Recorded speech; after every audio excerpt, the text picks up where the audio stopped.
hermanitos y hermanitas, una vez más aquí con ustedes en Escuela de Pastoral segundo grado. Iniciamos con la lección 4, el cuerpo místico de Cristo.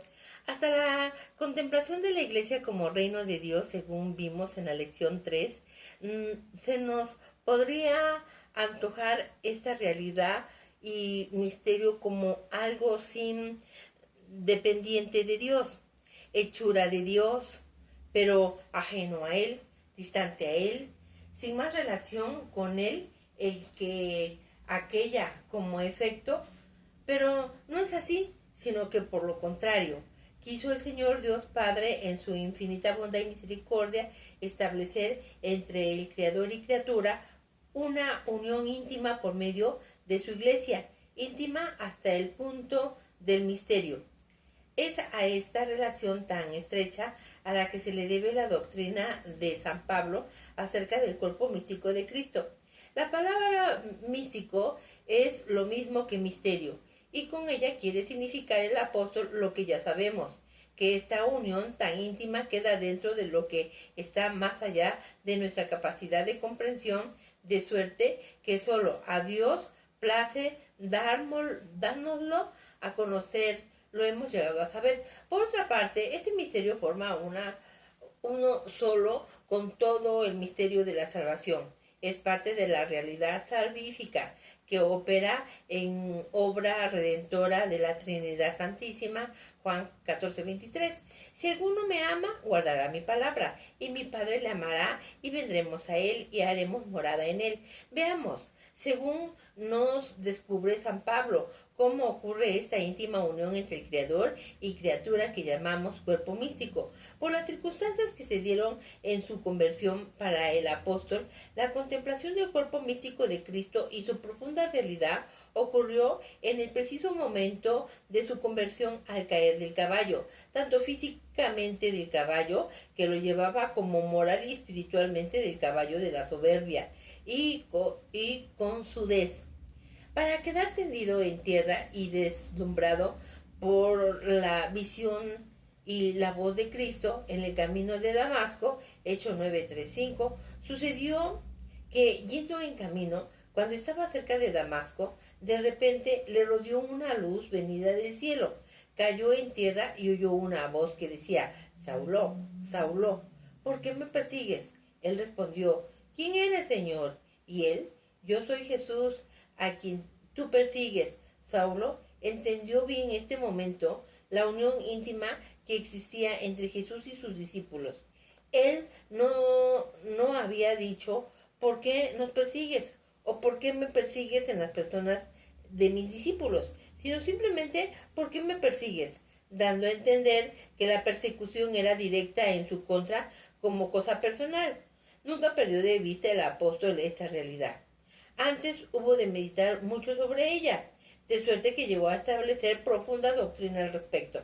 Ante todo, hemos de considerar que existen dos campos de unión entre el cristiano y Cristo, el uno personal y el otro comunitario.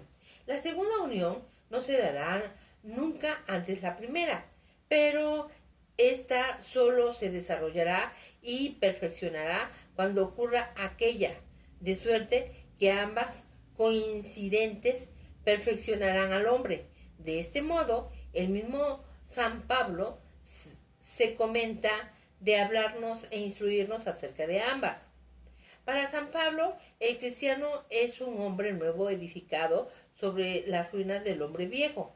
El hombre pecador es algo en paralelismo con Cristo, el nuevo Adán que vino a reparar profundamente o fundamentalmente en los estragos causados en la caída del primero. Todos hemos muerto en Adán, pero todos también hemos de resucitar en Cristo. 1 de Corintios 15.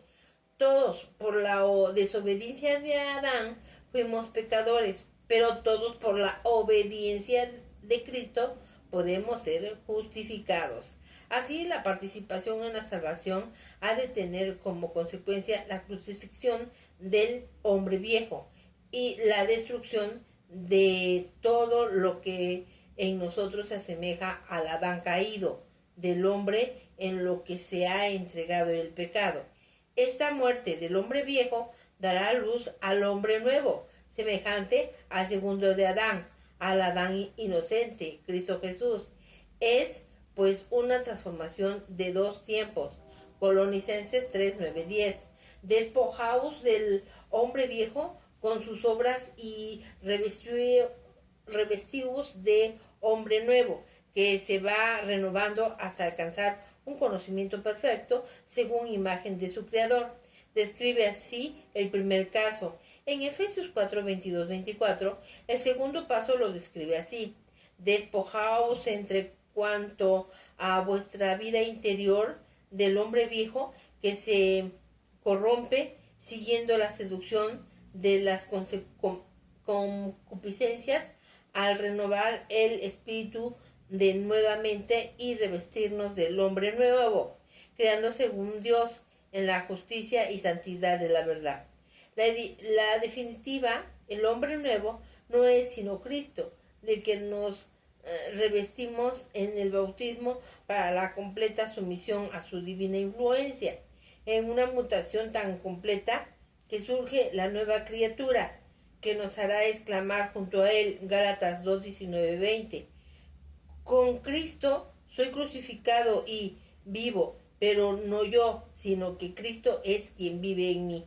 Se ha producido una regeneración, una renovación en el Espíritu Santo, que conduce a la progresiva formación de Cristo en el cristiano por una especie de parto espiritual, aquel que anunció el mismo Jesús a Nicodemo, Juan 3:6. En verdad te digo, el que no nazca de lo alto no puede ver el reino de Dios. Dícele Nicodemo, ¿cómo puede uno nacer siendo ya viejo? ¿Puedes acaso entrar otra vez en el seno de tu madre y nacer? Respondió Jesús, en verdad te digo, el que no nazca de agua, del Espíritu, no puede entrar en el reino de Dios. Lo nacido de carne es carne, lo nacido del Espíritu es espíritu. La deuda del pecado ha sido saldada. El cristiano ha sido respetado a precio muy caro o rescatado al precio muy caro por la sangre de Jesucristo. La unión con Cristo, por la fe y el bautismo. El cristiano con la unión íntima con Cristo, 1 de Corintios 1:9, pues fiel es Dios, por quien sabéis si haber sido llamado a la unión de su Hijo Jesucristo, Señor Jesucristo. Esta unión lleva consigo una participación en sus sufrimientos, en espera de la participación de su gloria. Todo esto viene de que hemos sido transformados en verdaderos hijos de Dios y coherederos de Jesucristo, como hermanos suyos, Romanos 8, 16, 17. El Espíritu mismo se une a nuestro espíritu para dar testimonio de que somos hijos de Dios, y si hijos, también herederos de Dios y coherederos de Cristo, ya que sufrimos con Él, para ser también con Él glorificados. No se trata de una transformación pasajera, sino de una comunidad de vida que no debería de romperse nunca por el pecado nuestro, personal, única causa de que pudiéramos volver a separarnos de Cristo. La primera que sucede entonces es que el cristiano ya no se pertenece a sí mismo. Pablo se proclama servidor y esclavo de Jesucristo, afirmando que también los fieles lo son. Romanos 1:1.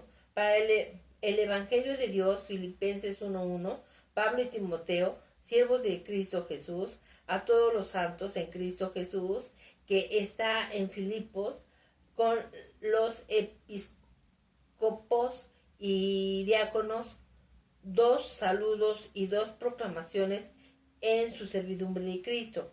Pablo ha experimentado de una manera privilegiada esta participación en la vida de Cristo, y detallada su afirmación, abundan en él los sufrimientos y las consolaciones.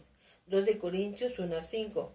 Pues así como abundan en nosotros los sufrimientos de Cristo, igualmente abundan también por Cristo nuestra consolación. En Cristo hallan su fortaleza cuando la debilidad propia lo deja. Más aún dice, gracias a sus propias flaquezas, gracias a que ellas existen, puede gozar de la fuerza de Cristo, en la cual se gloria. 2 Corintios 12, 7, 10. Y por eso, para que no se me engríe con la sublimidad de esas revelaciones, fue dada un aguijón a mi carne, un ángel de Satanás que me abofeteaba para que no me engría. Por ese motivo, 3 veces rogué al Señor que se me alejaran de mí, pero Él me dijo, mi gracia te basta, de mi fuerza se muestra perfecta en la flaqueza. Por tanto, con sumo gusto seguiré glorificándome sobre todo en mis flaquezas, para que habite en mí la fuerza de Cristo. Por eso me complazco en mis flaquezas, en las injurias, en las necesidades, en las persecuciones y las antiguas y sufridas de Cristo, sus angustias, pues cuando estoy débil, entonces es cuando soy fuerte. Es tal el amor y la unión que experimenta por Cristo, que ansias glorificarle con su vida o con su muerte. Filipenses 20:24. Cristo será glorificado en mi gloria, por mi vida o por mi muerte, pues para mí la vida es Cristo y la muerte una ganancia. Pero sí, en el vivir de la carne significa para mí trabajo fecundo. No sé qué no sé qué es escoger. Me siento apremiado por las dos partes. Por una parte, deseo partir y estar con Cristo, lo cual ciertamente es con mucho lo mejor. Mas, por otra parte, quedarme en la carne es más necesario para vosotros. Aquí aparece además el ansias de más y más unión personal con Cristo, el efecto de una unión con los hermanos.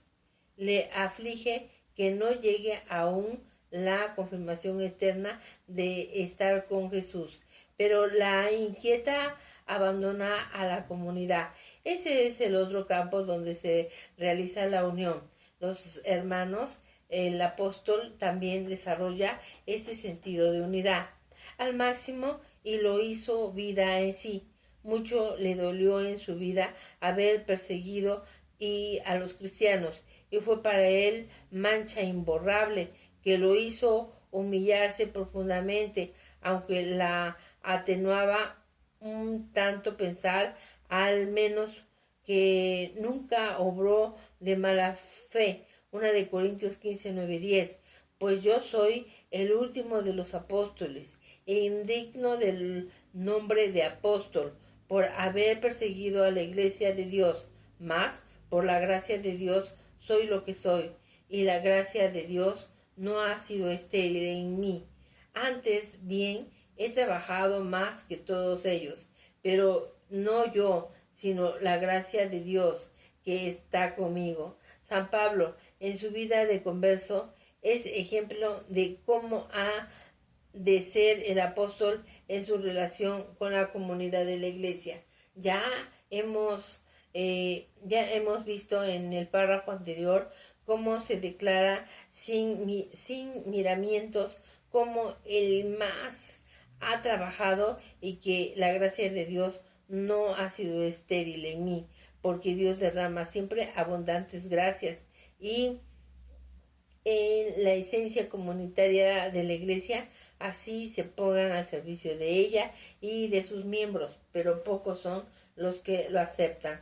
Muy especialmente es necesaria la virtud de la humildad para construir en el cristiano el apostolado auténtico de manera que llegue a ser útil para la comunidad, y desde luego la humildad es necesaria para que exista la verdadera caridad entre todos los cristianos. Filipenses 2, 1, 4. Por tanto, yo os pido por el estímulo de vivir en Cristo, por el consuelo de amor, por la comunión del Espíritu, por la entrañable compasión, que colméis mi alegría, siendo todo del mismo sentir, con un mismo amor, un mismo espíritu, unos mismos sentimientos. Nada hagáis por rivalidad ni por vanagloria, sino la humildad, considerando cada cual a los demás como superiores de sí mismo, buscando cada cual no su propio interés, sino el de los demás. ¿Cuánta doctrina de vida comunitaria encierran estas pocas líneas? ¿Cuánto avanzaríamos y maduraríamos en nuestras vidas apostólicas si fuéramos capaces de hacer vida en nosotros esta doctrina? Solamente sobre estos cimientos es posible edificar toda la magnificencia del auténtico cristiano. Sin estas virtudes jamás podría existir vida de iglesia.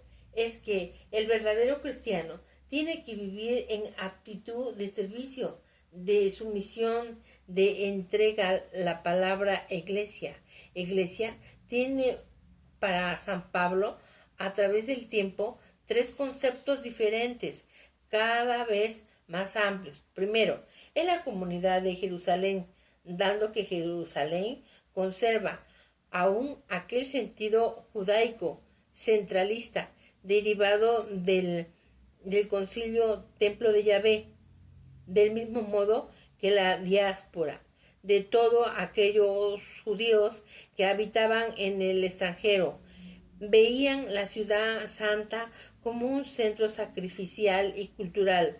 Los primeros cristianos la veían también como el centro de cristiandad, por el hecho de haber ocurrido en ella los acontecimientos preponderantes de la vida, pasión, muerte y resurrección del Señor. De aquí que para los primeros cristianos todo girará en su alrededor. Más tarde, la multiplicación de los cristianos fuera de Jerusalén hace pensar en la necesidad de buscar una independencia de la vida de la ciudad santa, centro del nuevo culto y sacrificio eucarístico de Cristo y la doctrina del mismo Señor, en el sentido de que Dios habrá de ser adorado donde quiera, el Espíritu y en verdad. Juan 4:23 abre a la idea de la iglesia locales, y así el apóstol se dirige a cada una de ellas por su nombre. Finalmente, aparece la idea de la Iglesia Universal, la única que a la vez se encarna en cada una de las iglesias locales y, conservando su unidad, muestra su diversidad. De esta diversidad pasa al símil de la Iglesia, cuerpo y Cristo. Perfecta semejanza en que Jesús es la cabeza y nosotros somos su cuerpo. Cada uno con su fusión y modo propio, pero todos unidos en un solo cuerpo místico, porque el mismo Jesús, siendo la cabeza, es parte integrante del cuerpo. Colosenses 1:18. En un trabazón íntima de incertidumbre o indestructible, cada uno de nosotros nos hemos unido en Cristo por el bautismo y la entrega total hasta ser uno con Cristo. Pero al mismo tiempo Cristo nos ha unido entre nosotros, pues forzosamente estamos unidos entre nosotros si cada uno lo está con Cristo. Y añade, para ilustrarnos sobre esta unidad, 1 de Corintios 12:12, pues del mismo modo de que el cuerpo es uno, aunque tiene muchos miembros en todo el cuerpo o del cuerpo, no obstante su pluralidad, que forman más que un solo cuerpo, así también Cristo. Ya no hay difusión como en la antigua alianza, ni en la redención está reservada a un solo pueblo. 1 de Corintios 12:13. Porque en un solo espíritu hemos sido todos bautizados para no formar más que un cuerpo. Judíos y griegos, esclavos y libres, y todos hemos bebido de un solo espíritu. Más adelante nos selecciona en que no importa la fusión que cada uno contenga, todos somos el cuerpo, cada cual con una fusión, pero todas las fusiones necesarias, de modo que nadie pueda decir que solo es necesario o que no necesita de los demás. Tampoco hay que pueda decir que no le importa a alguno de sus miembros. Antes, al contrario, si a alguno le duele, los demás lo cuidan. Y habla de especial cuidado que merecen los miembros más débiles y el honor que rendimos a los más débiles y de la atracción que damos a los demás vergonzosos. Corintios 12, 24, 26. Dios ha formado el cuerpo, dando más honor a los miembros que carecían de él, para que no hubiera división alguna en el cuerpo, sino que todos los miembros se preocuparan lo mismo los demás de los otros. Si sufre un miembro, todos los demás sufren con él. Si un miembro es honrado, todos los demás toman parte de su gozo. Así pasa. Pablo luego, al distinguir las funciones dentro de la iglesia, 1 de Corintios 13, 27, 30, ahora bien, vosotros sois el cuerpo de Cristo y sus miembros cada uno por su parte, y así los puso Dios en la iglesia, primeramente como apóstoles, en segundo lugar como profetas, en tercer lugar como maestros, luego el poder del gobierno, diversidad de lenguas. ¿Acaso todos son apóstoles o todos profetas, todos maestros, todos con poder de milagro, todos con carismas de curaciones, habla todos lenguas, interpretan todos? Pero todos estos carismas se nos han dado en función de servicio, a fin de que todos seamos para todos útiles. Más aún debemos sentirnos unidos con los hermanos en lo más íntimo de ellos, en su asentamiento hasta ser uno de estos también. En Romanos 12, 15, 15, alegraos con los que se alegran, llorar con los que lloran, tener el mismo sentir los unos para con los otros. Resumiendo, ¿el reino de Dios impone la necesidad de la unión entre nosotros? La unión entre nosotros comienza por la unión con Cristo. La unión con Cristo y entre nosotros construye una trabazón tan completa que solo el pecado puede alejarnos de él y de ellos. San Pablo trae el símil del cuerpo para ejemplificar esa unión. Ese es el cuerpo místico de Cristo. La iglesia, una diversidad, lo local y lo universal, lo mismo para todos sin distinción. Cristo es la cabeza y nosotros los miembros, pero un solo cuerpo. Reflexiones personales. ¿Me he sentido realmente miembro de la iglesia como San Pablo? ¿Tengo a todos mis hermanos como iguales entre sí, iguales para sí? ¿He estudiado las facultades que Dios me dio para sentirme útil? ¿Sé sentir el dolor y la alegría de los demás y acompañarlos? Resolución.